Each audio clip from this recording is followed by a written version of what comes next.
Bem-vindos a esta videoaula e ao espaço de informação sobre cidadania e desenvolvimento que estamos a promover para todas as dimensões desta área curricular.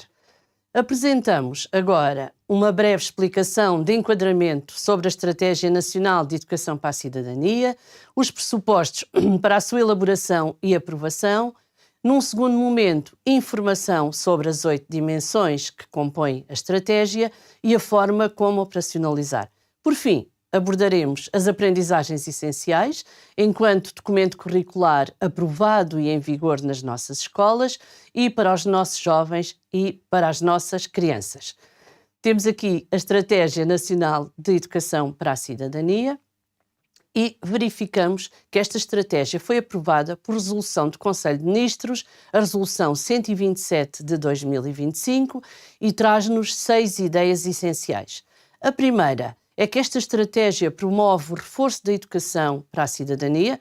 Obviamente, ela é parte essencial da formação das nossas crianças e dos nossos jovens e, ao mesmo tempo, prepara-as para participar na vida ativa e para enfrentar os desafios a que todos os dias estes alunos, estas crianças, estão sujeitos.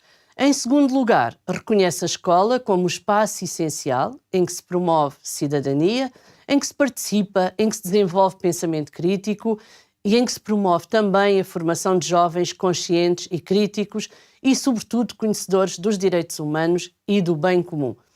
Em terceiro lugar, a estratégia cria o referencial que estrutura a componente curricular desta área de cidadania e desenvolvimento e que prepara as gerações para participarem ativamente no nosso mundo e na nossa sociedade.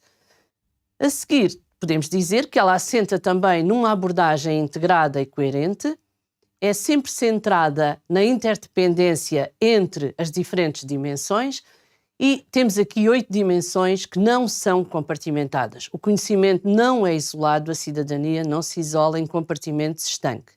As dimensões estão interligadas, interdependentes, são trabalhadas como um todo, que é a cidadania ativa e participativa. As dimensões são os direitos humanos, a democracia e instituições políticas, o desenvolvimento sustentável, a literacia financeira e empreendedorismo, a saúde, o risco e segurança rodoviária, os média e, por fim, o pluralismo e a diversidade cultural. Esta estratégia reflete ainda os princípios, as finalidades da organização desta componente de desenvolvimento, de cidadania e desenvolvimento e enquadra as aprendizagens essenciais, a implementação nas escolas, assegurando sempre a coerência desta unidade curricular e pedagógica e explica como desenvolver e como trabalhar. Por fim, não menos importante, reforça-se o valor da cidadania na educação, porque ela é agora publicada sob forma de diploma legal e ganha, por isso, uma nova ideia e uma nova importância. Esta estratégia não surge só de uma concepção do nosso país.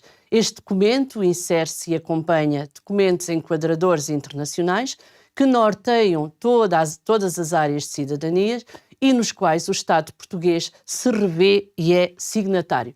Temos aqui o exemplo, temos aqui o exemplo de 4 documentos importantes para a nossa área de cidadania: a Carta do Conselho da Europa sobre a Educação para a Cidadania Democrática e a Educação para os Direitos Humanos, o quadro de referência do Conselho da Europa, que sabemos que agora está em revisão, mas mantém-se este em vigor, a recomendação da Unesco sobre a paz, os direitos humanos e o desenvolvimento e, obviamente, como não podia deixar de ser, a Agenda 2030 dos Objetivos de Desenvolvimento Sustentável. Chamamos a atenção para o ODS 4, que se relaciona diretamente connosco, porque tem a ver com esta educação de qualidade. São pressupostos e todos estes que aqui apresentamos estão a ser desenvolvidos por todos os países nas várias dimensões e têm muito a ver com a preocupação dos desafios sistémicos dos nossos dias. Assumem aqui particular relevância, como todos sabemos, as alterações climáticas, a transição digital, que nos preocupa a todos, porque, sendo uma oportunidade para os nossos jovens e para todos nós, é um grande desafio. As disparidades territoriais e sociais, que surgem cada vez com maior evidência. As ameaças sociais e políticas, que são uma constante dos nossos dias, infelizmente. A baixa confiança nas instituições, o surgimento de fenómenos de racismo e xenofobia, deixem-me acrescentar quase de forma inexplicável, o aumento de movimentos extremistas que nos ameaçam todos os dias, ameaçam as nossas liberdades, os nossos direitos. As informações falsas e a desinformação, que assume particular importância para os nossos jovens e para as nossas crianças, porque utilizam as redes sociais sem distinguir muitas vezes factos de opiniões e, sobretudo, não se preocupam ou não têm consciência da importância desta distinção. Portanto, há aqui muito trabalho a fazer, até pela exposição dos nossos jovens a este mundo digital, que são utilizadores, e esta utilização e acesso fácil que, por vezes, é muito desafiadora. Temos o autoritarismo também ligado a tantas das ameaças que já mencionei, e tantas destas dimensões e o retrocesso democrático que não podemos deixar acontecer e que temos de trazer para a escola e que exige a adaptação dos sistemas de ensino, sobretudo nas questões da educação para a cidadania.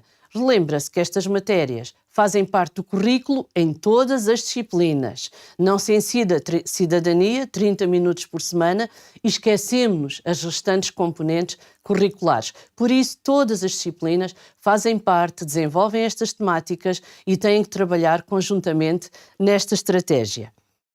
Relativamente à operacionalização na escola, como é que funciona, a Estratégia Nacional de Educação para a Cidadania é sempre enquadrada por uma estratégia de educação para a cidadania de escola, que tem que estar alinhada com o projeto educativo desse agrupamento ou dessa escola, desse colégio, o que for.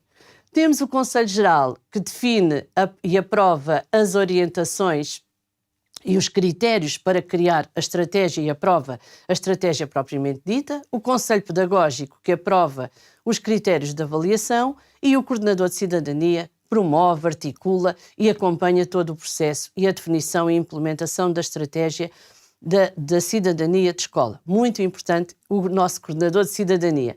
Ao nível da turma, promove-se a elaboração do plano de turma, que traz sempre a participação e envolvimento de alunos encarregados de educação e pais e que convida de forma veemente os alunos a esta valorização enquanto atores e que leva a comunidade à educação para a cidadania.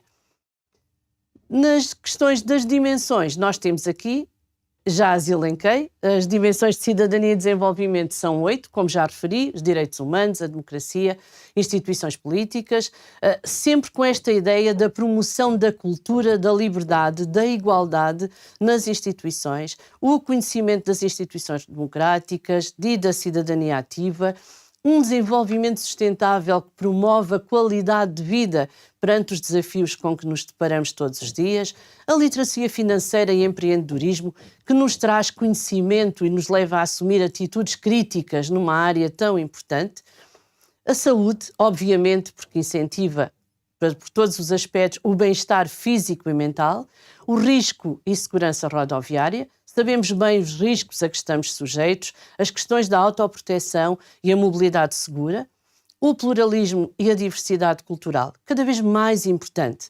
Vivemos numa sociedade de diferentes culturas. Chegam diferentes pessoas, diferentes culturas à nossa sociedade, a Portugal, todos os dias. E além de integrarmos ou de incluirmos, temos também de educar para esta diversidade.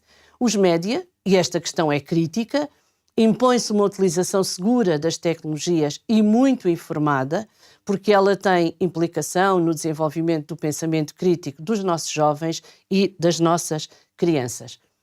Destas 8 dimensões, 4, os direitos humanos, a democracia, instituições políticas, o desenvolvimento sustentável, a literacia financeira e empreendedorismo são obrigatórias em todos os anos de escolaridade e depois, num segundo grupo, as 4 restantes, a saúde, o risco e a segurança rodoviária, o pluralismo e diversidade cultural e os média, que são obrigatórios em pelo menos um ano de escolaridade.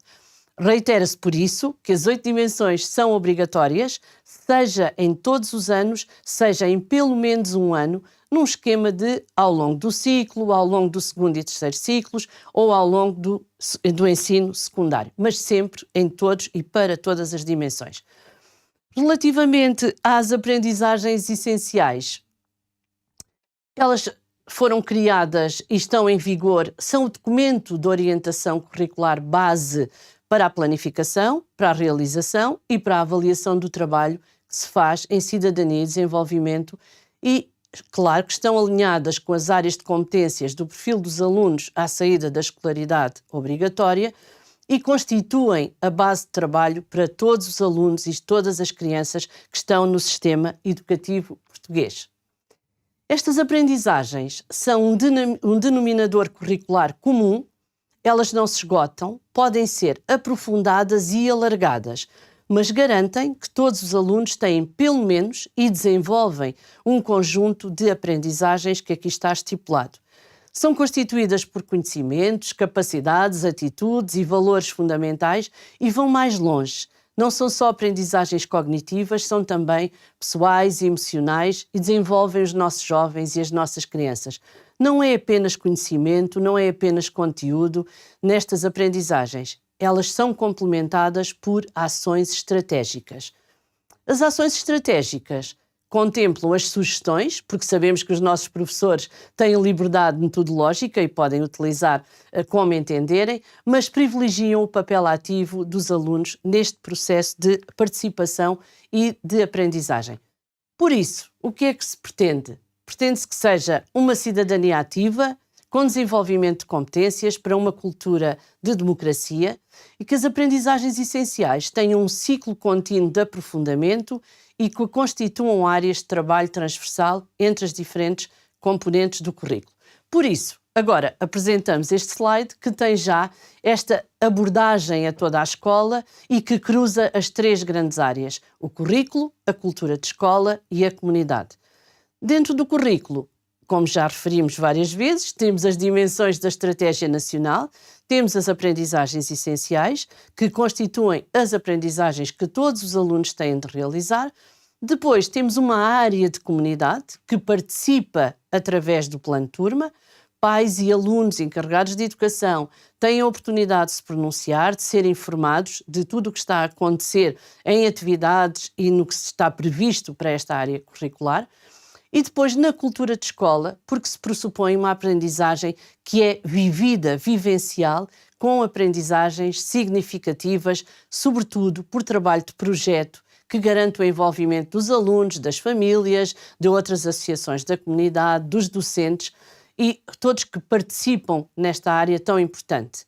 Seguimos agora com a nossa videoaula, com um conhecimento específico sobre cada uma das dimensões e que garantem que os saberes de cada dimensão vão ser articulados entre instituições de ensino superior, organizações já parceiras do Ministério da Educação, Ciência e Inovação, neste trabalho de cidadania, e que vão apoiar a articulação, os professores e os coordenadores de cidadania, com toda a escola para melhor contribuir para o desenvolvimento desta área curricular. Deixo-vos apenas algumas notas ou referências bibliográficas para que possam consultar o trabalho e também fundamentar aquilo que estamos a fazer. Agradeço a todos, muito obrigado os que participam, os que todos os dias connosco trabalham, os que nas escolas desenvolvem o seu trabalho e obrigada também pela vossa atenção.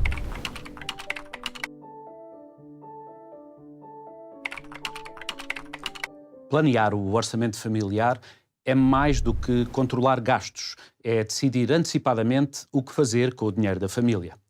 Para o elaborar, é necessário compreender alguns conceitos básicos. O primeiro, saber distinguir entre necessidades e desejos. As necessidades correspondem aos bens e serviços que precisamos no nosso dia-a-dia, como alimentação, vestuário, habitação, saúde e educação. Já os desejos estão ligados a coisas que queremos muito, mas das quais podemos abdicar, como, por exemplo, roupa de determinada marca, jantar fora ou fazer uma viagem de lazer. Ora, os nossos desejos podem ser ilimitados, mas os recursos financeiros para os satisfazer, não. Isto obriga-nos a fazer escolhas, dar prioridade à satisfação das necessidades e, na medida do possível, atender aos nossos desejos. A distinção pode parecer simples, mas nem sempre o é. Todos temos uma ampla gama de necessidades que vão além das básicas, como alimentação e saúde. Por isso, nem sempre é fácil perceber se estamos perante um desejo ou algo que realmente nos faz falta. Existem necessidades de curto e de longo prazo. As necessidades de curto prazo são as que têm de ser satisfeitas no imediato, como a alimentação, o vestuário ou a saúde. As de longo prazo correspondem às que teremos de satisfazer no futuro, como as propinas da universidade, por exemplo. Com o passar do tempo, as necessidades de longo prazo tornam-se necessidades de curto prazo. Por isso, é importante planear hoje para garantir que conseguimos satisfazer necessidades futuras. Também é importante considerar a distinção entre bens duradouros e bens não duradouros. Os bens duradouros são aqueles que perduram ao longo do tempo. Embora se deteriorem com o uso e a idade, não se esgotam numa única utilização. É o caso, por exemplo, de um computador ou de um automóvel. Já os bens não duradouros têm uma utilização única e por um curto período, como bens alimentares ou combustível. É fundamental conhecer conceitos como estes para entender a importância das decisões que tomamos diariamente na gestão do nosso dinheiro e a utilidade de definir todos os meses um orçamento familiar. Esta ferramenta ajuda-nos a organizar as nossas finanças pessoais e a planear as despesas em função dos nossos objetivos. Planear os rendimentos e gastos ou despesas no início de cada mês ajuda-nos a manter a disciplina necessária para, ao longo do mês, utilizar o dinheiro de forma mais alinhada com as prioridades que definimos. Desta forma, evitamos gastar o dinheiro em coisas que não constavam do plano inicial, como fazer uma compra por impulso para satisfazer um desejo e que nos afastam dos nossos objetivos. Ao elaborar o orçamento mensal, podemos reservar uma parte do rendimento para satisfazer um desejo. Mas atenção, é fundamental que esse rendimento não nos faça falta para fazer face às despesas mensais necessárias. Caso contrário, o mais provável é que a alegria de concretizar esse desejo rapidamente dê lugar a uma enorme frustração por não sermos capazes de satisfazer as nossas necessidades ou cumprir obrigações financeiras. O orçamento familiar é, pois, um apoio fundamental na tomada de decisões financeiras. Para elaborar o orçamento devem ser consideradas 4 etapas. Como referência, vamos olhar para o orçamento familiar mensal. Na primeira etapa é necessário calcular o rendimento mensal líquido do nosso agregado familiar, ou seja, o dinheiro com que ficamos depois de cumprir as obrigações fiscais. Por exemplo, em relação ao salário, além das contribuições para a Segurança Social, há uma parte do rendimento que é retido na fonte, para posterior pagamento do IRS. Na segunda etapa, há que identificar as despesas que o nosso agregado familiar prevê realizar ao longo do mês. E aqui retomamos os conceitos que definimos há pouco. O primeiro é o de despesas necessárias, que, como referimos, correspondem à satisfação de necessidades essenciais. As despesas necessárias podem ser divididas em 2 tipos, fixas e variáveis. As fixas são as que não podem ser facilmente alteradas por iniciativa da família. Por exemplo, a prestação do crédito à habitação ou a renda da casa. As despesas variáveis são aquelas que, embora indispensáveis, podem ser alteradas por decisão da família. É o caso da compra de alimentos ou do consumo de água, gás e eletricidade. Nestes casos, mesmo não podendo abdicar destes bens, é possível alterar os padrões de consumo em função da nossa situação económica.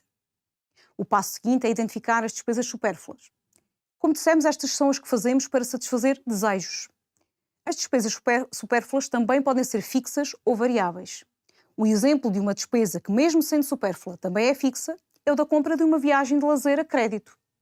A despesa em si pode ser supérflua, na medida em que a viagem pode não preencher uma necessidade essencial do agregado familiar, mas também é fixa, já que o montante das prestações desse crédito não pode ser alterado por iniciativa da família.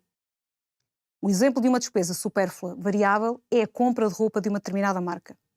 Esta despesa pode ser reduzida, sendo substituída pelo mesmo tipo de produto, mas mais barata. Ou então eliminada, caso a sua aquisição não corresponda a uma necessidade imediata. Depois de identificadas e classificadas as despesas, há que somá-las para obter o total da despesa mensal do agregado familiar e passar para a terceira etapa do orçamento, calcular o saldo do orçamento mensal. Para isso, basta calcular a diferença entre o rendimento mensal líquido e o total da despesa que a família prevê realizar ao longo do mês. O saldo é fundamental para avaliar a situação financeira do agregado familiar. Quando é positivo, isso significa que estamos numa situação em que é possível poupar. E definir objetivos de poupança deve fazer parte do nosso planeamento, pois ajuda-nos a estar mais preparados para reagir a imprevistos que resultem num aumento de despesas ou numa quebra dos rendimentos. Para saber mais sobre este assunto, poderão também assistir à videoaula dedicada ao tema da poupança. Se o saldo for negativo, há que procurar diminuir as despesas. E é aqui que se torna muito útil a classificação das despesas em necessárias ou supérfluas, fixas ou variáveis, pois permite-nos identificar rapidamente as que temos de manter e as que podemos reduzir ou eliminar.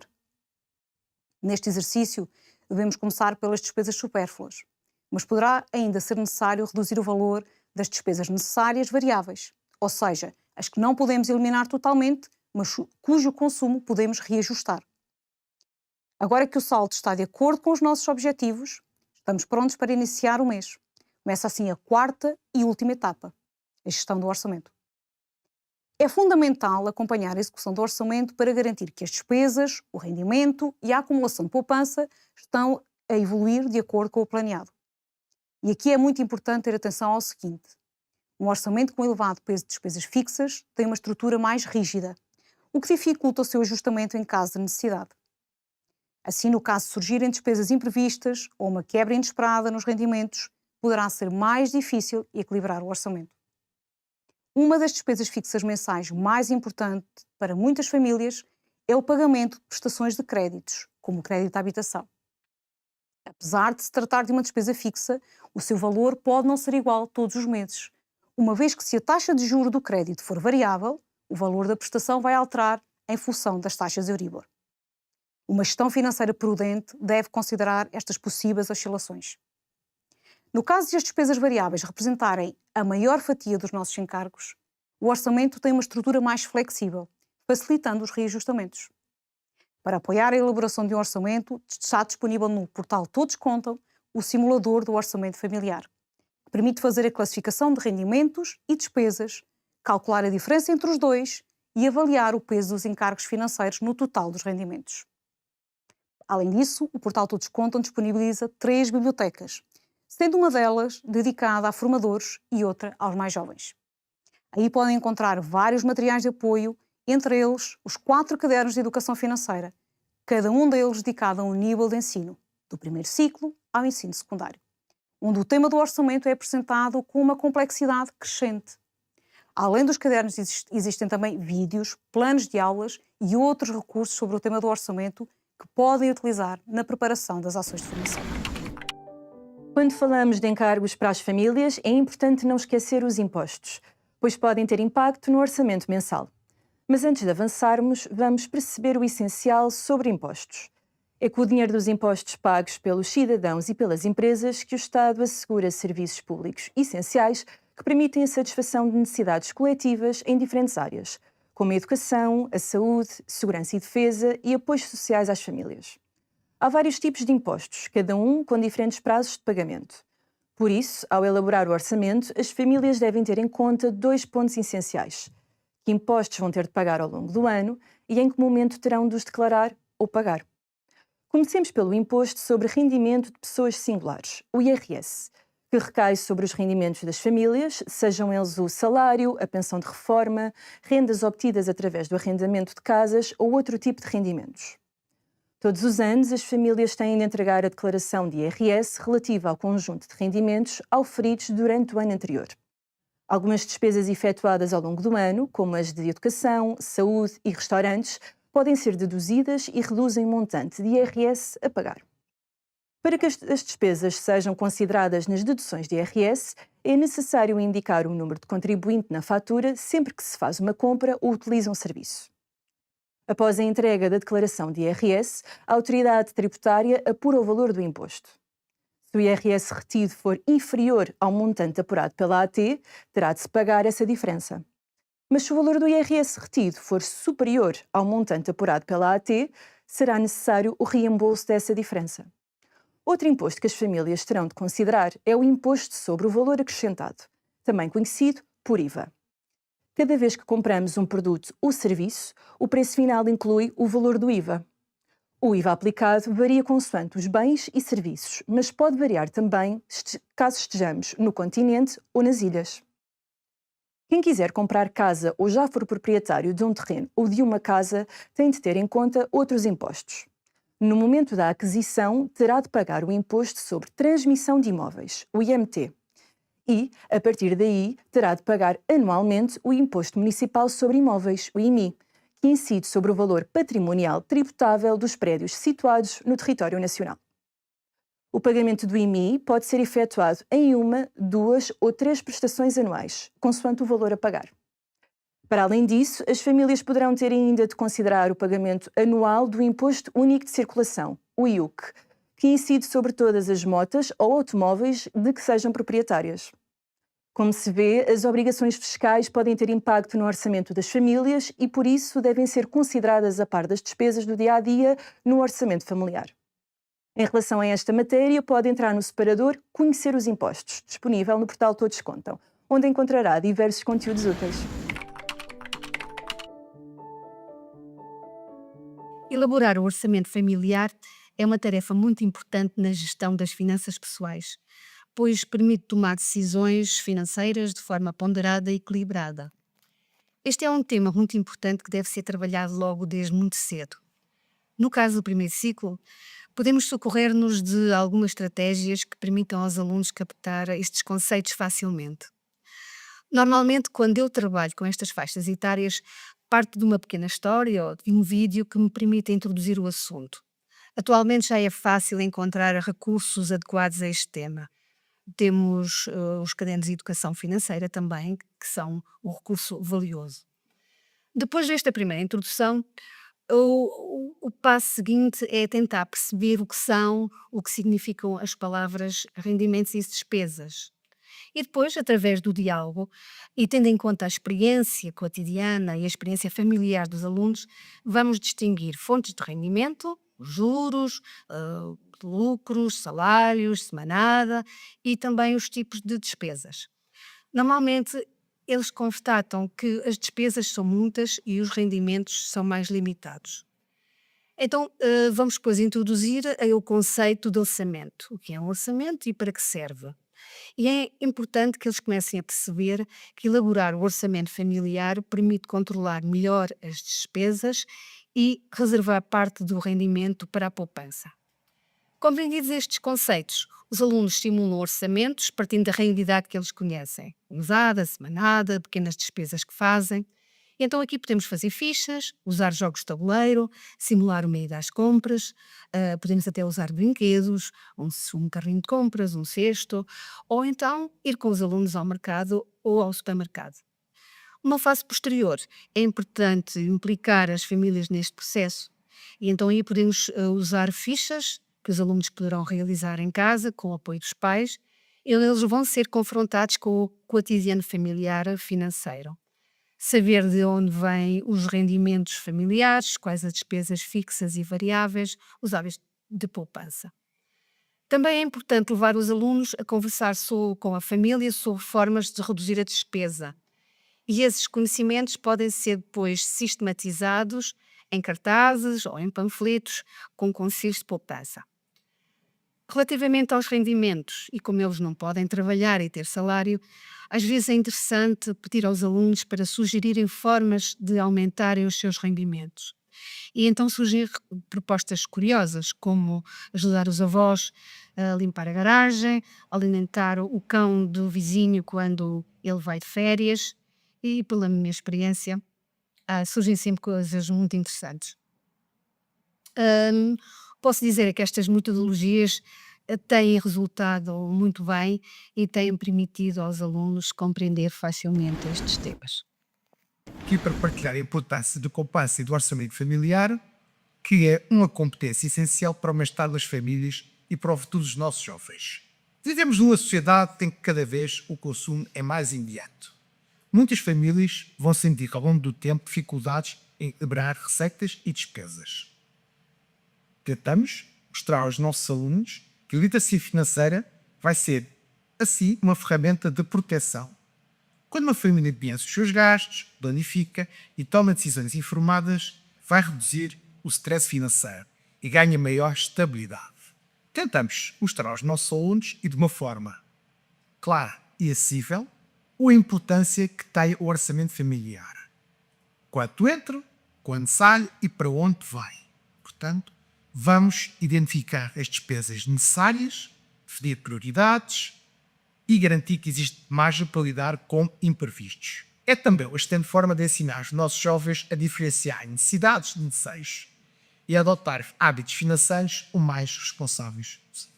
A poupança não precisa de ser grande para fazer diferença. Pequenos montantes acumulados ao longo do tempo vão criar uma certa segurança financeira e dar às famílias capacidade de enfrentar emergências, realizar projetos e até concretizar os seus sonhos.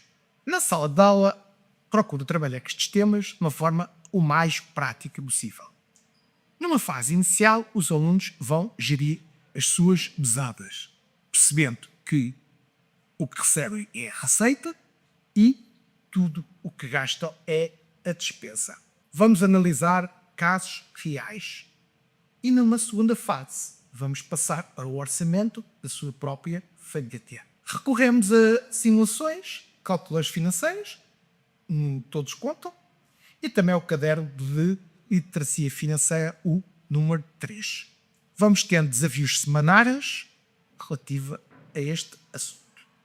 O objetivo é os alunos desenvolverem autonomia e perceberem que cada decisão financeira tem impacto. Ao promovermos a literacia financeira, estamos a nos capacitar os nossos jovens para um futuro mais consciente, equilibrado e responsável. O foco do trabalho em sala de aula passou por ajudar os alunos a distinguir entre rendimento bruto e rendimento líquido. Quando elaboramos um orçamento, é importante planear não só as despesas, mas também os rendimentos, pois as decisões que tomamos em relação à realização de despesas necessárias ou supérfluas têm em conta os rendimentos líquidos. Trabalhamos esta temática com alunos do 11º ano num projeto interdisciplinar.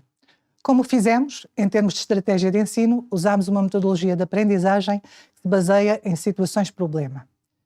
Apresentámos aos alunos vários cenários sobre a realização de um contrato de trabalho com salário mensal bruto determinado. Esses cenários tinham salários brutos diferentes e introduzimos algumas variáveis para aumentar a complexidade, como a composição do agregado familiar, a obtenção de prémios salariais, o valor do subsídio de refeição. Cada cenário tinha também um montante de despesas mensais. De seguida, lançámos esta questão-problema.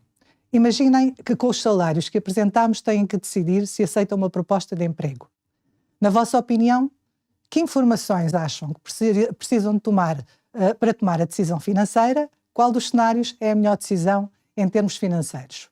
Pedimos aos grupos que, como trabalho final, fizessem uma apresentação, onde explicassem a importância de saber diferenciar a remuneração bruta e da remuneração líquida, as razões que os levaram a escolher um cenário como a melhor decisão e, sobretudo, o que aprenderam ao longo deste processo de resolução de problema. Cada um dos grupos trabalhou cenários diferentes. Esta abordagem deu aos alunos um papel ativo na construção do seu próprio conhecimento e ajudou-os a perceber melhor como estes conceitos funcionam na vida real. Em termos de recursos, disponibilizámos um mural no Padlet para trabalho colaborativo, um guião de trabalho com instruções e informações úteis, como tabelas de retenção na fonte, sites com dados úteis, os cadernos de educação financeira do Todos Contam e outros textos. No início, demos algumas pistas para ajudá-los na resolução de problemas, sobretudo como verificar quais os encargos e descontos que afetam os rendimentos das famílias, as taxas de retenção na fonte, tendo em conta as tabelas de IRS em vigor e a situação familiar de cada cenário, a taxa contributiva da Segurança Social e como calcular, sobretudo, o valor desses descontos. O trabalho em grupo ajudou a promover a cooperação entre os alunos e incentivou-os na aprendizagem ativa. Quanto ao papel do professor, passou, primeiro, por identificar o que os alunos sabiam ou não, definir objetivos e, posteriormente, preparar as tarefas e os obstáculos que os alunos poderiam enfrentar. Depois, explicar a metodologia de trabalho a ser seguida e facultar, evidentemente, os recursos necessários. Durante o processo, orientar os alunos nas dificuldades que surgiam, dando pistas para a resolução de problemas quando necessário e estimulando-os para a pesquisa ativa na resolução das questões que encontravam. A avaliação foi sobretudo formativa, focada no feedback contínuo ao longo do processo de aprendizagem. No final, os grupos apresentaram as suas conclusões à turma. Esta abordagem pedagógica foi importante para ensinar os alunos a aprender, sobretudo a pesquisar, a ter raciocínio lógico ou matemático, a discutir ideias, a procurar consensos através da colaboração, a exercitar o pensamento crítico sobre questões financeiras que certamente vão surgir nas suas vidas diárias no futuro próximo.